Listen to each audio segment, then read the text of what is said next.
राम नारायण राम। आजच्या कार्यक्रमात सुभाष चंद्र बोस यांच्याबद्दल चर्चा केली जाईल, ज्यांना अनेक लोक आपले आदर्श मानतात। सुभाष चंद्र बोस यांना बहुतांश लोक आवडतात, पण त्यांनी असे काय केले आहे की ते लोकांच्या आवडीचे ठरले आहेत? लोक त्यांना आदर्श मानतात। आमचे महागुरु बालक ब्रह्मचारीजी त्यांच्याबाबत काय विचार करतात? सुभाष चंद्र बोस यांच्याबद्दल त्यांचा दृष्टिकोन काय आहे? हे सर्व आजच्या कार्यक्रमात तुम्हाला सांगितले जाईल। नेताजी सुभाष चंद्र बोस खूप विद्वान व्यक्ती होते। ते बंगालमधून होते। जर त्यांनी पुढाकार घेतला नसता तर ब्रिटिश कधीही जात नसते। तुम्हाला आनंद होईल की सन 1939 मध्ये महागुरु बालक ब्रह्मचारीजींनी त्यांना दीक्षा दिली होती। नेताजीसाठी राष्ट्र सर्वोच्च होते। मातृभूमीला ब्रिटिशांच्या चंगुलातून मुक्त करण्यासाठी त्यांनी आझाद हिंद फौज या आपल्याच सैन्याची स्थापना केली। राष्ट्रभक्ती आणि स्वातंत्र्याचा संदेश लोकांपर्यंत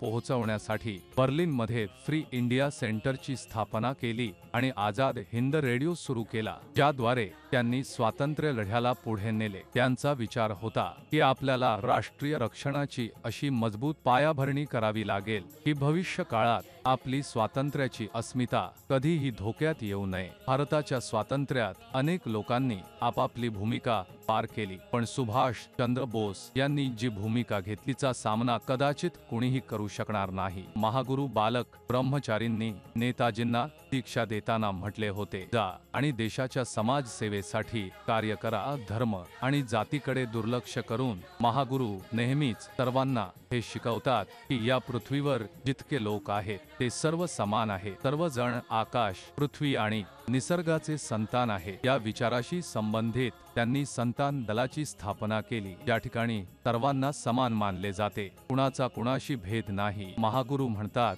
की निसर्गच सर्व काही आहे। आज आपल्याकडे जे काही आहे ते सर्व आकाश, निसर्ग आणि त्यांच्यामुळे आहे। माणसाचे स्वतःचे अस्तित्व नाही। आपल्याला आपल्या निसर्गाकडून खूप काही मिळाले आहे, जे जीवनाला धन्य करण्यास सक्षम आहे। आपल्याला निसर्गाकडून शिकण्याची आवश्यकता आहे। हे आपण सर्वजण जाणतोच की निसर्गाचा कधीही नाश होऊ शकत नाही, पण हो, त्यात बदल होतो। हे बदल आम्हाला काहीतरी नवीन शिकवून जातात। म्हणून निसर्गाच्या अनुसारच जीवन जगले पाहिजे, कारण निसर्ग आपल्याला संतुलन राखून ठेवतो। आपल्या जीवनात जिथे काहीतरी कमी असते तिथे निसर्ग ती कमतरता पूर्ण करतो। म्हणूनच आपल्याला निसर्गाशी जोडले जाऊन आपला स्वभाव सकारात्मक ठेवावा लागेल। मनात प्रेम आणि एकमेकांच्या सहकार्याचा भाव ठेवावा लागेल। मग पहा, जीवन किती सोपे होईल। राम नारायण राम या नामाशी जडल्यानंतर तुम्ही संपूर्ण ब्रह्मांडाचा स्मरण कराल। या बीज मंत्रात संपूर्ण ब्रह्मांड समाविष्ट आहे, म्हणूनच हा बीज मंत्र नियमितपणे जपावा।